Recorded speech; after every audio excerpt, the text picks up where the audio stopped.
ఈరోజు ఉమ్మడి నల్గొండ జిల్లా ఉద్యమకారుల ఆత్మీయ సమావేశాన్ని ఏర్పాటు చేసుకున్నాం.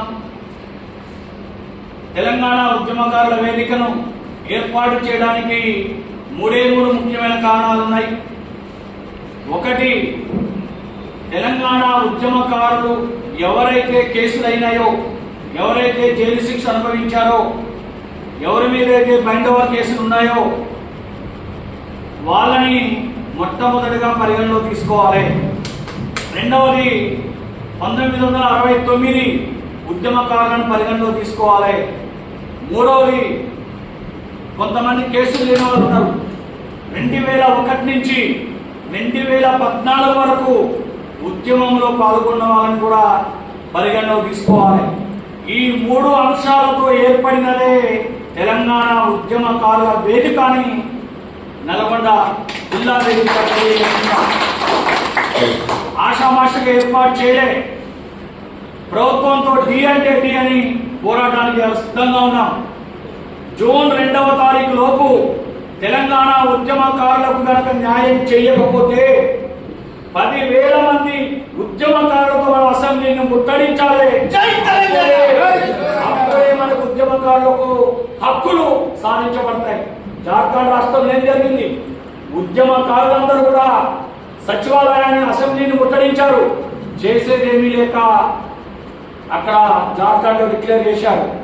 అందుకే తెలంగాణ గడ్డ, నల్లగొండ గడ్డ మీద నేను చెప్తున్నా, జూన్ 2వ తారీఖున 10,000 మంది ఉద్యమకారుల అసెంబ్లీని ముట్టడిస్తే తప్ప ఉద్యమకారుల యొక్క హక్కులు కానీ, ఆశయాలు కానీ సాధించబడవు. అది తొందరలోనే తీరుతున్నారు. అదేవిధంగా అన్ని జిల్లాలలో పటిష్టం చేస్తున్నాం. నిజామాబాద్ మే 3వ తారీఖున, అదేవిధంగా మే 5వ తారీఖున రంగారెడ్డి, మే 7వ తారీఖున హైదరాబాద్, మే 9వ తారీఖున వరంగల్, ఇట్లా అన్ని జిల్లాల షెడ్యూల్ అయింది. మే 15వ తారీఖున మాత్రం హైదరాబాద్ లో మనం భారీ బహిరంగ సభ ఏర్పాటు చేసుకుంటున్నాం. ఈ రోజున అంతర్రవి కానీ, అదేవిధంగా జనార్దన్, వీళ్ళందరికీ ఒకటే చెప్పా, మన ఉద్యమకారులు నష్టపోయారు, ఉద్యమకారులను పిలవండి, అన్ని నేనే భరిస్తా. ఉద్యమకారులు నష్టపోయి ఉన్నారు, వాళ్ళ జీవితాలు త్యాగం చేస్తున్నారు, కాబట్టి వాళ్ళని పిలిపించదని నేను పెట్టడం జరిగింది. మన తెలంగాణ ఉద్యమకారుల వేదిక డిమాండ్స్ ఏంటనేవి కూడా మీకు స్పష్టంగా చెప్తా. ముందు ఉద్యమకారులను గుర్తించి వాళ్లకు గుర్తింపు కార్డులు ఇవ్వాలి, ఐడి కార్డులు ఇవ్వాలి. ఫస్ట్ ప్రాసెస్ ఇది. రెండవది, ప్రతి ఉద్యమకారుడికి 250 గజాల స్థలం ఇవ్వాలి. మూడవది, 4 గదుల ఇల్లు నిర్మించి ఇవ్వాలి. నాలుగవది, ఉద్యమకారులకు డైరెక్ట్ గా పెన్షన్ ఇచ్చే వెసులుబాటు రాష్ట్ర ప్రభుత్వానికి లేదు కాబట్టి ఉద్యమకారులను స్వతంత్ర సమరయోధులుగా గుర్తించి భారత స్వతంత్ర సమాన్ A1 గ్రేడ్ కింద 25,000 నుంచి 50,000 రూపాయల వరకు పెన్షన్ ఇవ్వచ్చు. A1 గ్రేడ్ కింద 50,000 వరకు పెన్షన్ ఇవ్వచ్చు. ఆ ఉత్తర్వులు కూడా నేను తీసుకొచ్చా. అంటే ఉద్యమకారులకు పెన్షన్ అనేది మనం 25,000 అంటున్నాం, కానీ భారత స్వతంత్ర సమాన్ A1 గ్రేడ్ కింద ఉద్యమకారులకు 50,000 రూపాయల పెన్షన్ ఇవ్వచ్చు అని ఒక జీవో కాపీని 1969 ఉద్యమకారుడు నాకు ఇవ్వడం జరిగింది. అది ఆ విధంగా ఉద్యమకారులకు భారత స్వతంత్ర సమాన్ స్వతంత్ర సమయోధులుగా గుర్తించి A1 గ్రేడ్ కింద 50,000 పెన్షన్ సౌకర్యాన్ని ఇవ్వాలి. ఉద్యమకారుల యొక్క కుటుంబాలు అనారోగ్య పాలైనప్పుడు వాళ్ళకి 25 లక్షలు వర్తించే విధంగా ఆరోగ్య గుర్తింపు కార్డు ఉద్యమకారులకు ఇవ్వాలి. ఉద్యమకారుల కుటుంబాలలో చదువుకున్న పిల్లలుంటే వాళ్ళకు కేజీ నుంచి పీజీ వరకు ఉచిత విద్యను ఏర్పాటు చేయాలి. వాళ్ళకు ఫీజు రియంబర్స్మెంట్ కూడా ఇవ్వాలి. అదేవిధంగా ఉద్యమకారులు ప్రయాణం చేయడానికి బస్సులలో కానీ, అన్ని బస్సులలో, ట్రైన్లలో వాళ్ళకి రవాణా సౌకర్యం కల్పించడానికి కూడా వాళ్ళకి గవర్నమెంట్ తరఫున ఉచిత ప్రయాణ కార్డు కల్పించాలి. అదేవిధంగా ఉద్యమకారులకు ఒక 30,000 కోట్ల రూపాయలతో సంక్షేమ నిధిని ఏర్పాటు చేయాలి. ఇవన్నీ నెరవేరాలంటే మనం మీటింగ్లు పెట్టుకోవడం వల్ల, జిల్లాల వారీగా సదస్సులు పెట్టుకోవడంతో, హైదరాబాద్లో బహిరంగ సభ పెడుతూ నెరవేరదు. తెలంగాణ ఏ రోజునైతే జూన్ 2వ తారీఖున ఏర్పడ్డదో ఆ లోపు ఇవ్వకపోతే మన ఉద్యమకారులు అందరూ కూడా అసెంబ్లీని ముట్టడించాలి. అప్పుడే ఉద్యమకారుల హక్కులు, ఆశయాలు నెరవేరుతాయి. దానికి మీరు సిద్ధమా అనుకున్నా? దానికి మీరు సిద్ధమా? దానికి మీరు కట్టుబడి ఉంటారా? మీ తరఫున పోరాటం చేయడానికి నేను సిద్ధంగా ఉన్నా, మీరు సిద్ధంగా ఉంటారా? ఎందుకు అడుగుతున్నంటే ఉద్యమకారుల యొక్క బాధలు ఈరోజు చూస్తున్నాం. ఉద్యమ సమయంలో ఆస్తులు కోల్పోయి, ఆరోగ్యాలు కోల్పోయి, కుటుంబాలను కోల్పోయి తెలంగాణ ఉద్యమంలో ప్రాణాలు అర్పిస్తే ఆ ఉద్యమకారుడు రోడ్డులో పడ్డాడు. వాళ్ళని పట్టించుకునే నాదు లేదు. ఈ డిమాండ్స్ మీద మనం గట్టిగా పోరాటం చేయాలి. నేను ఎందుకు నకిలీ ఉద్యమకారులని ప్రస్తావన తీసుకొచ్చిందంటే 2001 నుంచి 2014 వరకు ఉన్న వాళ్ళందరూ కూడా ఉద్యమం అప్పుడే జరిగింది.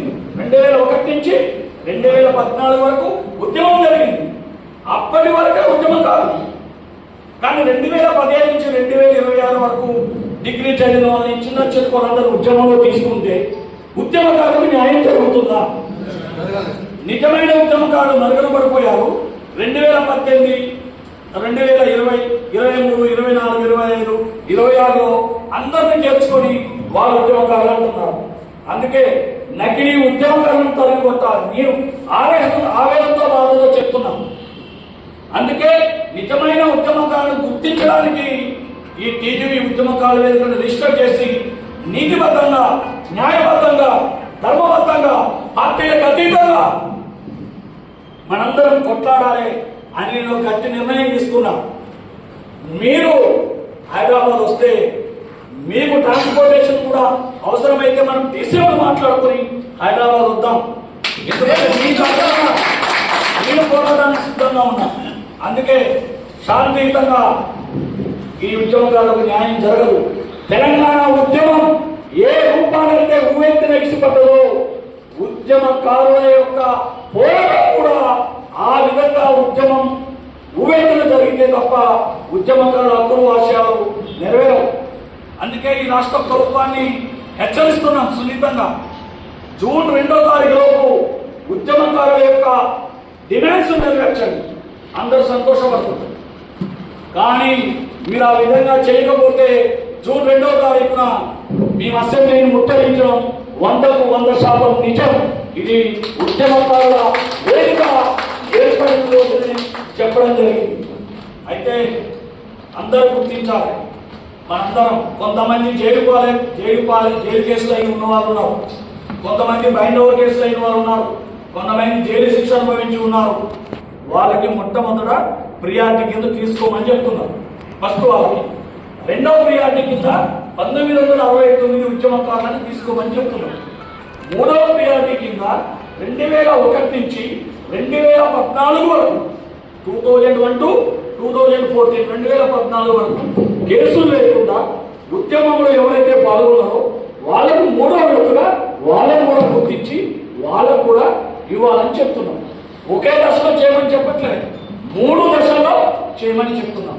3 దశల్లో చేయడం ప్రభుత్వానికి తేలికైన పని. అందుకే తెలంగాణ ఉద్యమకారుల వేదిక ఒక్కటే చెప్తుంది. చాలా రిజిస్టర్ కాని సంఘాలు ఉన్నాయి, ఆశలు పెట్టుకోవాలని తీసుకొస్తున్నారు. 2018, 19, 20, 21, 22, 23, 24, 25, 26 ఈ 6-7 సంవత్సరాలు ఉద్యమం అంటే తెలియదు. మరి వాళ్ళని ఉద్యమ సంఘాలు తిప్పుకుంటే ఈ నకిలీ ఉద్యమకారులు రేపు మాకు ఇళ్ళు వస్తాయని చెప్పారు, పెన్షన్ వస్తుందని చెప్పారు అని వాళ్ళు తిరుగుబాటు చేస్తే నిజమైన ఉద్యమకారులు ఎక్కడ పోవాలో మనందరం కూడా గుర్తించాలి. అది నా బాధ, ఆవేదన. ఇందాక ఒక మిత్రుడు చెప్పిండు 2001 నుంచి 2014 వరకు మేము ఉద్యమం చేసినాం, మా మీద కేసులు లేవు, మేము ఉద్యమంలో పాల్గొన్నాం. వాళ్ళను కూడా గుర్తించాలంటున్నాం. మొత్తని తప్ప జైలు కేసులైన వారు, ఎఫ్ఐఆర్ కేసులైన వారు, బైండ్ ఓవర్ కేసులైన వారు, జైలు శిక్ష అనుభవించిన వారిని మొదటి విడతలో 15లో తీసుకోండి. రెండవ విడతలో 1969 ఉద్యమకారులను తీసుకోండి. ఈ 2 విడతల్లో అన్ని వాళ్ళకి న్యాయం చేసేయండి. మూడో విడతలో 2001 నుంచి 2014 వరకు ఉన్న నిజమైన ఉద్యమకారులకు న్యాయం చేయండి. ఈ 3 దశల్లో మీరు పూర్తి చేయమని రాష్ట్ర ప్రభుత్వాన్ని న్యాయబద్ధంగా అడుగుతున్నాం. ఈ రోజున టీయూజేఏసీ ఎన్ని ఉంటాయన్నా? ఏదైనా జాక్ అంటే ఒకటే ఉంటుంది. ఇప్పుడు అదో మన తెలంగాణ ఉద్యమంలో తెలంగాణ జాయింట్ యాక్షన్ కమిటీ ఒక్కటే ఉంటుంది. ఇప్పుడు టీయూజేఏసీలు 6 ఉన్నాయి ఉద్యమకారులు. టీయూజేఏసీలు 6 ఉన్నాయి, రిజిస్టర్డ్ సంఘాలు లేవు. మళ్ళా తెలంగాణ ఉద్యమకారుల ఫోరం ఉంది, అది రిజిస్టర్డ్ కాదు, అందరూ నకిలీ ఉద్యమకారులే. రీసెంట్ గా చిన్న పిల్లలు, డిగ్రీ పిల్లలను కూడా 100 మందిని తీసుకున్నారు. అప్పుడు ఎట్లా జరుగుతుంది న్యాయం? అదొక్కటే నా బాగా ఆవేదన. ఇప్పుడు ఇక్కడ ఉన్న వాళ్ళంతా కూడా సీనియర్ ఉద్యమకారులే, వీళ్ళకి న్యాయం జరగాలా లేదా? అందుకే నిజాయితీపరులైన, నీతిపరులైన ఉద్యమకారులను గుర్తించడానికి ఏర్పడ్డదే తెలంగాణ ఉద్యమకారుల వేదిక. అందుకే నేను చాలా ఆవేదనతో, బాధతో చెప్తున్నాను, మనం నిజాయితీగా కొట్లాడదాం. ఈ 3 విషయాలను పరిగణలో తీసుకోండి. జైలు కేసులైన వారు 1969 ఉద్యమకారులు, 2001 నుంచి 2014 వరకు ఉన్న ఉద్యమకారులను గుర్తించండి. వాళ్ళ కోసమే పోరాటం చేయండి. వాళ్ళ కోసమే మనం కట్టుబడి ఉందాం. దానికోసమే మనం ప్రణాళిక రచించుకుందాం. మనం ఏర్పడ్డది ఆషామాషిగా కాదు. జూన్ 2వ తారీఖున మాత్రం మనం రాష్ట్ర అసెంబ్లీని ముట్టడించాలి. ముట్టడించకపోతే తెలంగాణ హక్కులు కానీ ఆశయాలు కానీ సాధించబడవు. అందుకే నేను ఘంటాపరంగా తెలియజేస్తున్నా, నా సోదరుడు కోడేటి శంకర్ గౌడ్ గారు 18 కేసులు 20 కేసులు ఉన్నాయన్నప్పుడు మనం పెట్టాలి. నేను ఉద్యమకారుడిని, ఎన్నో కేసులైన, కానీ నిజమైన ఉద్యమకారులకు ఎప్పుడు న్యాయం జరుగుతుంది? జరగదు. అందుకే అన్ని జిల్లాలో, కరీంనగర్, ఉమ్మడి కరీంనగర్ అయిపోయింది, ఉమ్మడి ఖమ్మం అయిపోయింది, నల్లగొండ, అన్ని జిల్లాల్లో పెడితే ముందు మనం సమీకరణ కావాలి. అందుకే ఉద్యమకారుల హక్కులను సాధించే వరకు ఎత్తిన చెయ్యి దించకుండా పోరాడేది తెలంగాణ ఉద్యమకారుల వేదిక అని మీకు తెలియజేస్తున్నా. తెలంగాణ ఉద్యమకారుల హక్కులు, ఆశయాలు నెరవేరే వరకు నిద్రపోనని మీకు హామీ ఇస్తూ ఆ డిమాండ్ నెరవేర్చే విధంగా మనం అసెంబ్లీని ముట్టడిద్దాం. అందరూ సిద్ధమేనా? సిద్ధమేనా? పోరాడితే పోయేది లేదు, బాధిత సంఖ్యలు తప్ప. తెలంగాణ ఉద్యమకారులు పోరాడకపోతే మన జీవిత తరాలు నష్టపోతాం. అదందరూ గుర్తు పెట్టుకుంటారని ఆశిస్తూ సెలవు తీసుకుంటున్నాం.